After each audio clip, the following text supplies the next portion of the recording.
اشرح لي صدري ويسر لي أمري واحلل عقدة من لساني يفقهوا قولي سبحانك لا علم لنا إلا ما علمتنا إنك أنت العليم الحكيم رب زدني علما محرم الحرام इस्लामी साल जो पहिरियों महीनो आहे। ज़ुल्हज ऐं मुहर्रम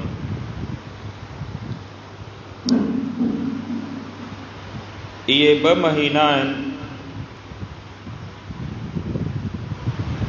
जेके इस्लामी तारीख़ जे हिसाब सां इबादतन जे हिसाब सां वॾी अहमियत रखनि था।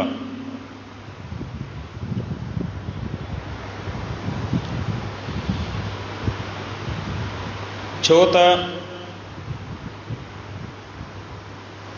जहिड़ी तरह इन ॿिनि महीननि में ज़ुल्हज जे महीने में हज जहिड़ी अज़ीम इबादत आहे, अहिड़ी तरह सैयदना उस्मान रज़ी अल्लाहु अन्हु जी शहादत भी इन ही महीने में आहे। सैयदना उमर बिन ख़त्ताब रज़ी अल्लाहु अन्हु जी शहादत ऐं उन खां पोइ करबला जे अंदर सैयदना हुसैन रज़ी अल्लाहु अन्हु ऐं उन जे अहले बैत जी शहादत मुसलसल पे दर पे इस्लाम के हिकिड़ो वॾो नुक़सान हुयो।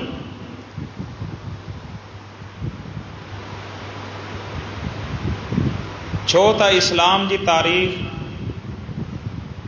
शहादतन ऐं क़ुर्बाननि सां ताल्लुक़ रखे थी। इन करे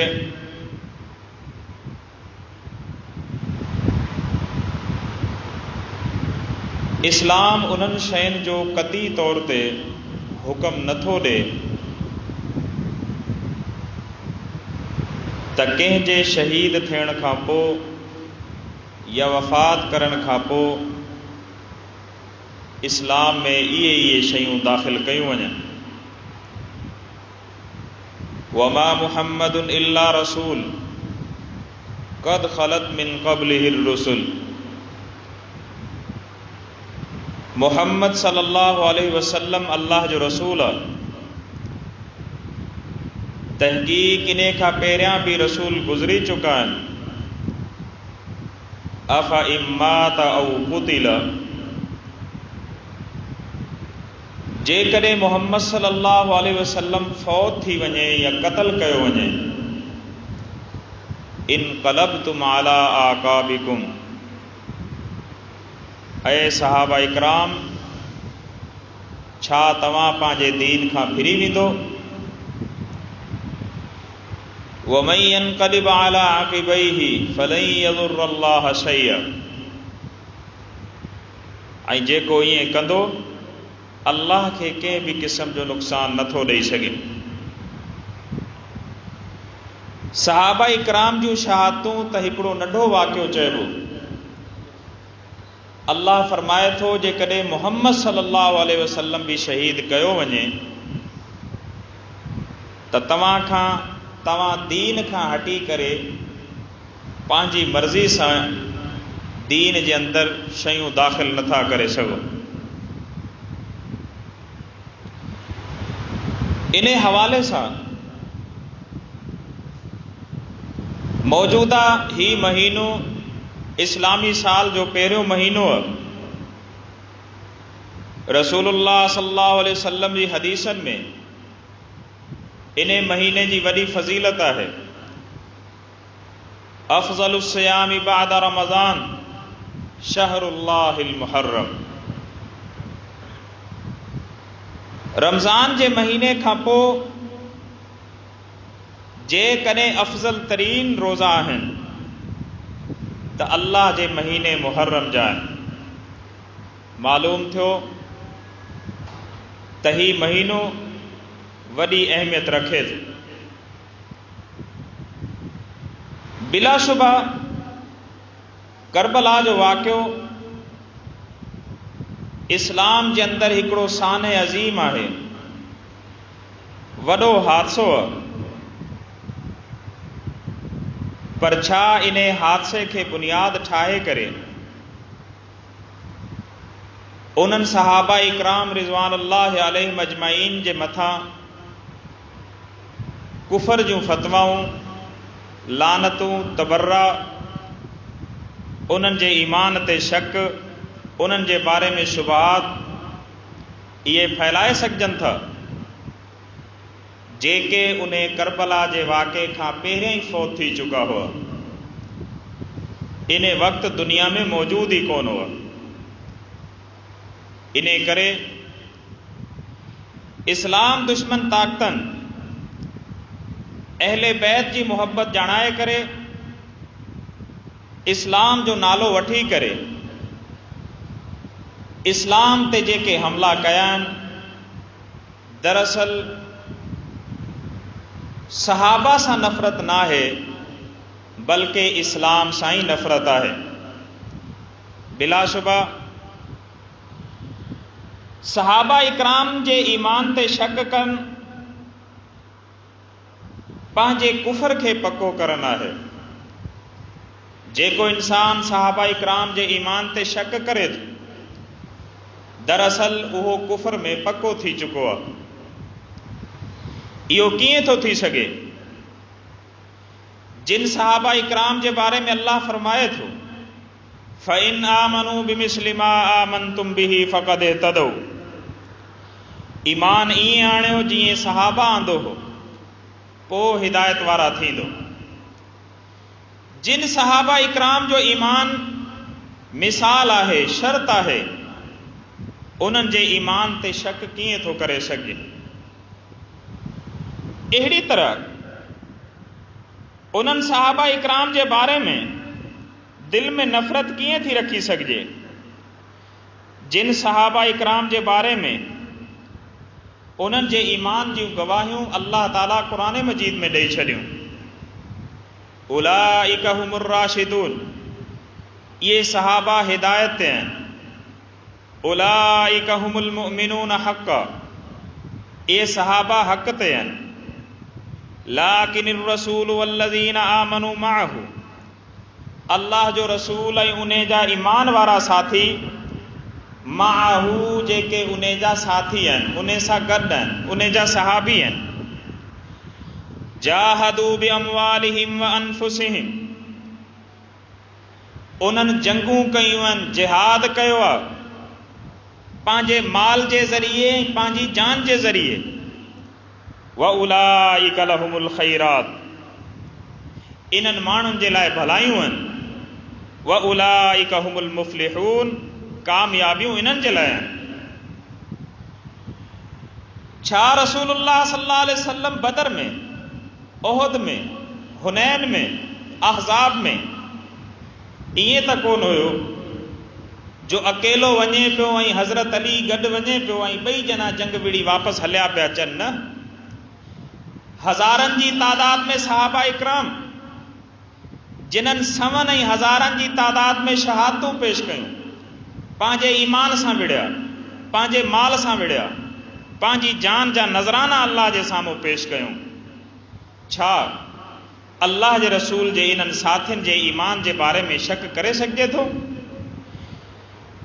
अअद्दल्लाहु लहुम जन्नातिन तजरी, अल्लाह उन्हनि जे लाइ जन्नतूं तयारु कयूं आहिनि। ही अल्लाह जो वादो आहे।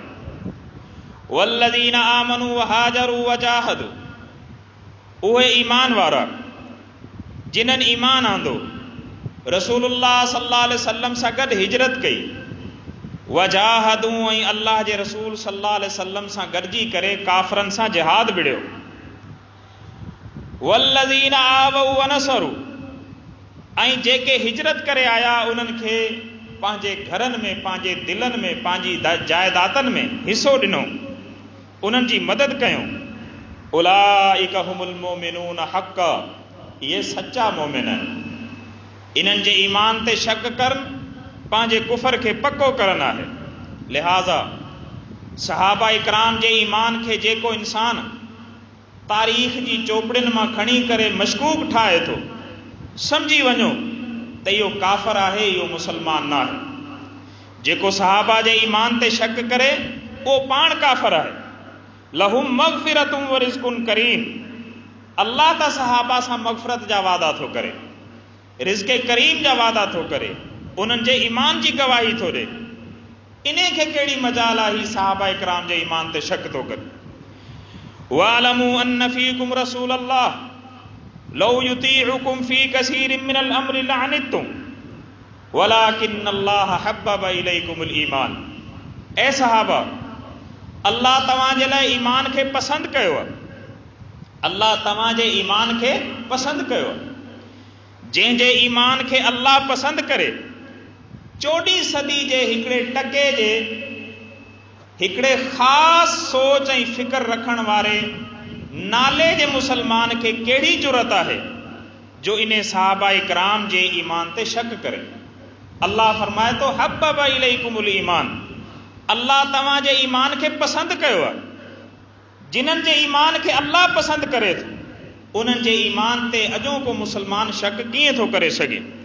وَزَيَّنَهُ فِي قُلُوبِكُمْ، اے صحابہ مو ایمان تواں جے دلن میں داخل کرے چھڑیو. وَكَرَّهَ إِلَيْكُمُ الْكُفْرَ وَالْفُسُوقَ وَالْعِصْيَانَ، اے صحابہ مو تواں جے لائے کفر، گناہ ऐं نافرمانی تواں کے انہن کھاں دور کرے چھڑیو، پرے کرے چھڑیو. اولئک هم الراشدون، اے صحابہ تواں ہدایت وارا آیو، تواں ہدایت وارا ہے. اہڑی طرح اللہ رب العزت صحابہ اکرام کے بارے میں فرمایو فَأَنزَلَ السَّكِينَةَ عَلَى رَسُولِهِ وَعَلَى الْمُؤْمِنِينَ، اللہ رحمت نازل کیا پانجے رسول تے آئی انہیں جے ساتھی صحابہ اکرام تے، انہیں جے ساتھی صحابہ اکرام تے چھا نازل کیا پانجی رحمت. وَأَلْزَمَهُمْ كَلِمَةَ التَّقْوَى، اے صحابہ اللہ تواں کے پرہیزگاری سائیں تقوی سا جوڑے چھڑیو. وَكَانُوا أَحَقَّ بِهَا وَأَهْلَهَا، اے موجا صحابہ اللہ جے کے تواں کے لقب ڈئی رہے ہو احق بها وَأَهْلَهَا، تواں انہیں جا حقدار آئو، اہل آئو. چھا اللہ تعالیٰ نا اہل مانن کے ایڈا سرٹیفکیٹ دیندو جائے؟ نہ، اللہ تعالیٰ نا اہل مانن کے ایڈیوں وڈیوں بخششوں ऐं مغفرت جا وعدہ، جنت جا وعدہ، ہدایت جا وعدہ دیندو جائے؟ نہ. وَكَانُوا أَحَقَّ بِهَا وَأَهْلَهَا، صحابہ اکرام انہیں جا حقدار ہوا جے کہ اللہ انہن کے یہ وعدہ ऐं لقب ऐं فضیلتوں ڈنیوں. اللہ رب العزت صحابہ اکرام جے ایمان جی گواہی کو قرآن میں ہکڑی جگہ تے ڈنی آ جا، ہزاریں سویں آیتوں ہیں، سورتن جو سورتوں ہیں. محمد الرسول اللہ، محمد اللہ جو رسول ہے. والذین معه اشداء علی الکفار، رسول جا جے کے ساتھی ہیں کافرن جے متھا سخت ہیں. رحماء بینہم، پان میں وڈا رحم دل ہے، پان میں وڈا رحم دل ہے. ہی کوڑا ہے، فساد ہے، ہی نفرت انگیز افسانہ ہے. تو حضرت علی جی صحابہ اکرام سا دشمنی ہوئی. حضرت علی جے کو انہیں دشمنی ثابت کرن جے لائے حضرت علی تے کیڑا الزام نہ آیا ویا، صحابہ اکرام تے کیڑا الزام نہ آیا ویا. اللہ اکبر. موجا بھائرو، اللہ فرمائے تو رحماء بینہم، ہی پان میں رحم دل ہوا. جے ہی پان میں رحم دل نہ ہو جنہا تو اسلام جی حکومت نظام ہلی نہ سگیا، ہلی نہ سگیا. موجا بھائرو، انہیں کرے نہج البلاغہ جو وہ جکو واقعہ جے میں فتح شام جے فلسطین جوں، بیت المقدس جوں، یروشلم جوں جے کے چابیوں ہیں انہن جے لائے حضرت عمر رضی اللہ عنہ جڈے حضرت علی سا مشورو کیو مکھے ونجن کھپے یا نہ، حضرت علی رضی اللہ عنہ روکیو ऐं ख़दशो ज़ाहिर कई त तव्हांखे नुक़सान न थिए।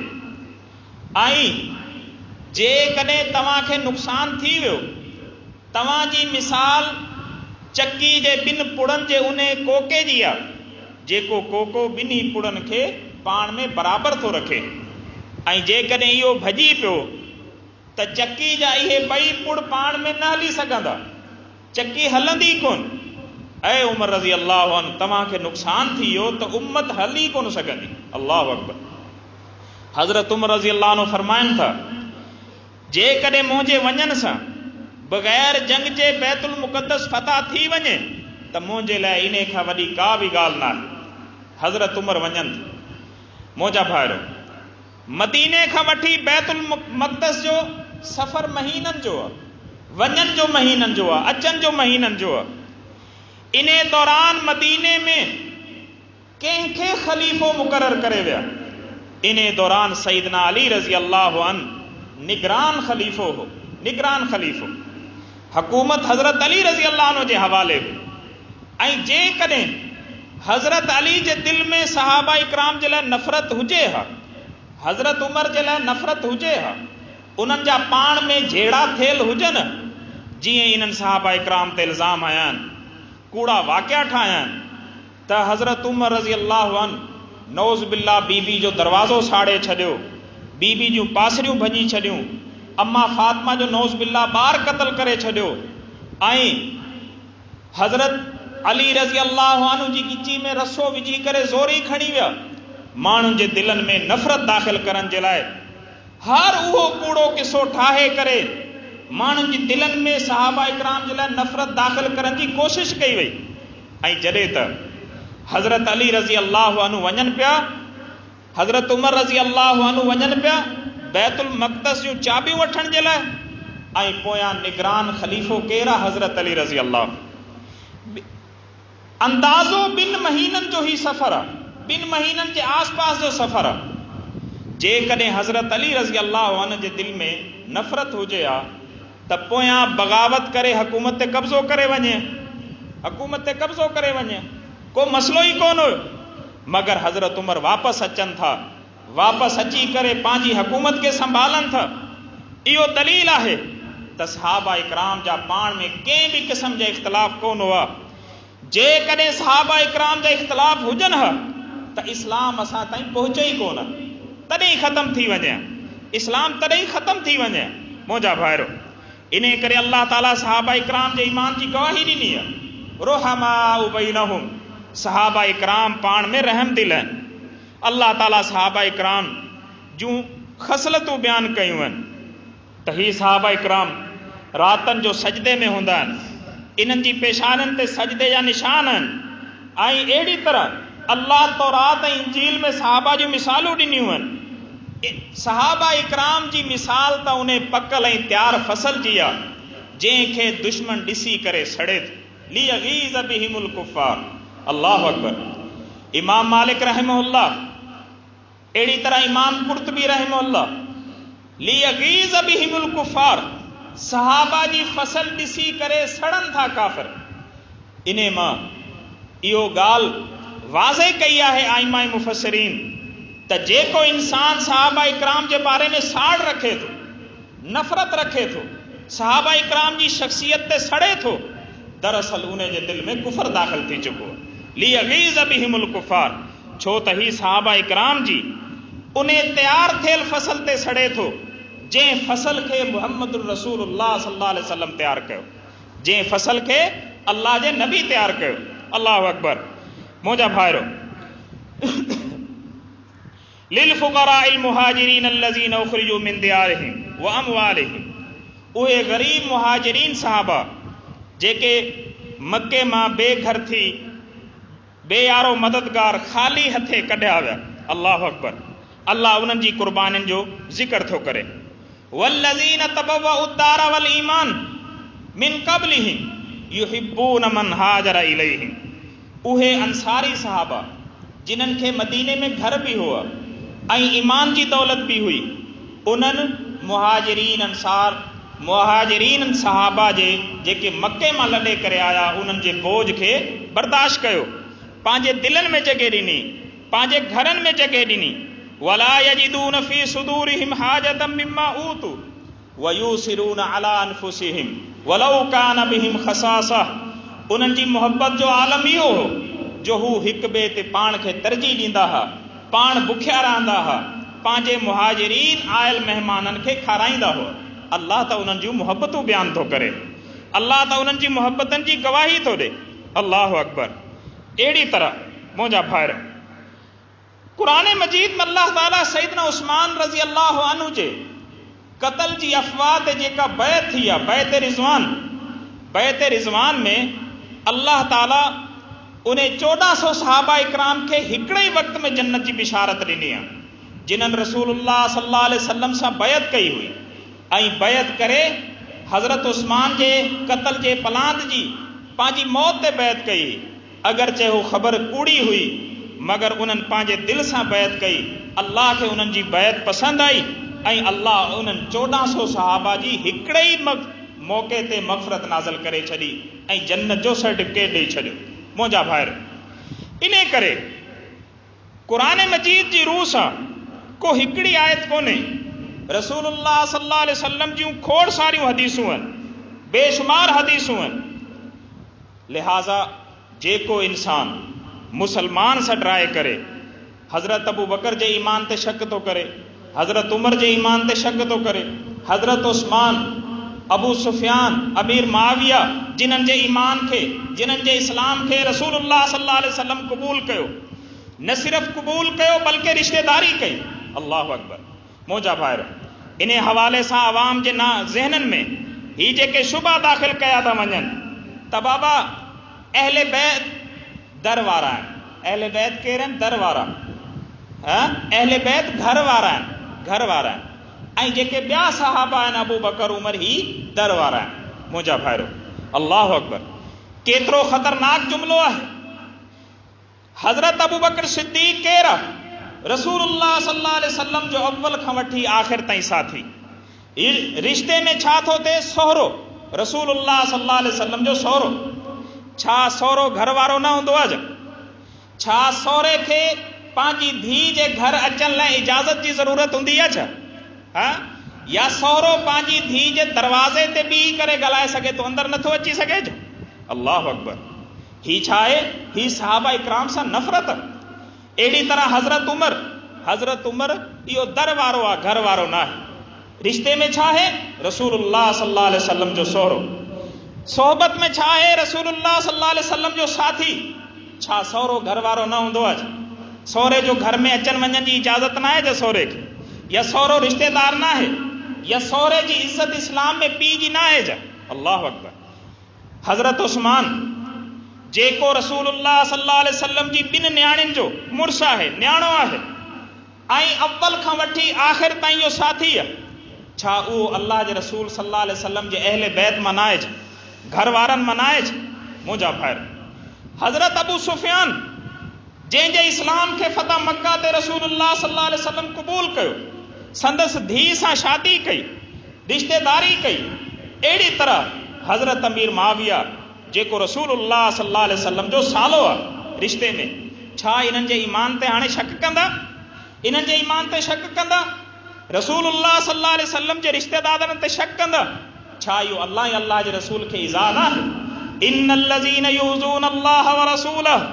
ऐं इंसानो जेके इज़ा ॾियो था अल्लाह ऐं अल्लाह जे रसूल खे, लअनहुमुल्लाह, तव्हां ते अल्लाह जी लानत हुई। अल्लाह ऐं अल्लाह जे रसूल खे इज़ा था ॾियो, तकलीफ़ था ॾियो। जेकॾहिं मौजूदा दौर में रसूलुल्लाह सल्लल्लाहु अलैहि वसल्लम हुजनि ऐं ॾिसनि हा त हे मुंहिंजे सोहरनि खे गारियूं था ॾियनि, मुंहिंजे रिश्तेदारनि खे गारियूं था ॾियनि, मुंहिंजी 4 घर वारनि खे गारियूं था ॾियनि, मुंहिंजी 3 धीरनि खे क़बूल नथा कनि, मुंहिंजे सोहरनि खे, मुंहिंजे सालनि खे, मुंहिंजे सॼे ख़ानदान खे गारियूं था ॾियनि। छा अल्लाह जे रसूल खे तकलीफ़ थिए या ख़ुशी थिए? तकलीफ़ थिए या ख़ुशी थिए? मुंहिंजा भाइर जेकॾहिं रसूलुल्लाह सल्लल्लाहु अलैहि वसल्लम जा इहे रिश्तेदार सही कोन, अॼु असांजे माशरे में जेकॾहिं को इंसान ख़राब घर में रिश्तेदारी करे थो, असां ख़ानदानी तौर ते बाइकाट कंदा आहियूं या न? बाबा तुंहिंजो असां सां को ताल्लुक़ कोन्हे, तूं ख़राब माण्हुनि में रिश्तेदारी थो करी।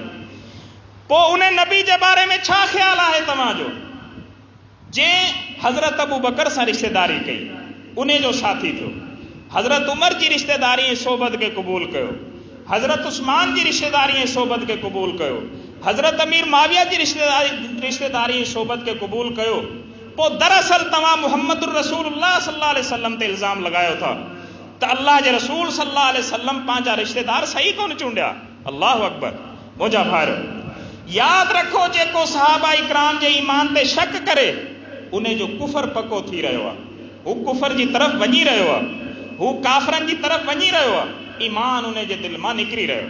موجہ بھائرو انہیں کرے اہل سنہ والجماع خلفاء راشدین میں سیدنا ابو بکر صدیق، سیدنا عمر بن خطاب، سیدنا عثمان بن عفان، سیدنا علی بن ابی طالب، سیدنا حسن حسین، اہل بیت، امہات المومنین، رسول اللہ صلی اللہ علیہ وسلم جا بدری ساتھی، رسول اللہ صلی اللہ علیہ وسلم جا جنگ احد جا ساتھی، غزوہ حنین، غزوہ احزاب ऐं टेवी जंगूं जेके रसूल अल्लाह सल्लल्लाहु अलैहि वसल्लम पाण विड़ियूं उन्हनि सभिनी जंगनि जा जेके साथी आहिनि, रसूल अल्लाह सल्लल्लाहु अलैहि वसल्लम जा जेके बि सहाबी आहिनि उन्हनि जे बारे में, उन्हनि जे ईमान जे बारे में असां शक जो सोचे बि नथा सघूं, छो त उन्हनि जे ईमान जी गवाही अल्लाह ॾिनी आहे।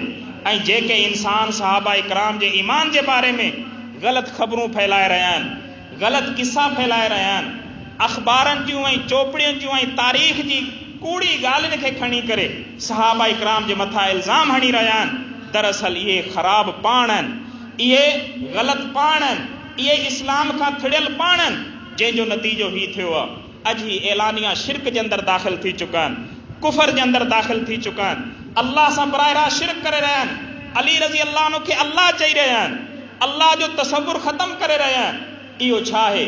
सहाबा इकराम जी दुश्मनी जो नतीजो इहो निकितो आहे जो अॼु ही कुफर जे दरवाज़े ते पहुची विया आहिनि। अल्लाह ताला खां दुआ आहे त अल्लाह असांजी दिलनि में सहाबा इकराम जी, उम्महातुल मोमिनीन जी, अहले बैत जी मुहब्बत खे ईअं ई क़ाइमु रखे ऐं असां पंहिंजे ईमान खे इन्हनि सहाबा इकराम जहिड़े ईमान खे सहाबा जहिड़ो ईमान ठाहिण जी कोशिशि कयूं ऐं सहाबा इकराम जी पैरवी ऐं इक़्तिदा कयूं। अल्लाह ताला खां दुआ आहे त अल्लाह ताला असांखे सम्झण ऐं अमल करण जी तौफ़ीक़ अता फ़रमाए।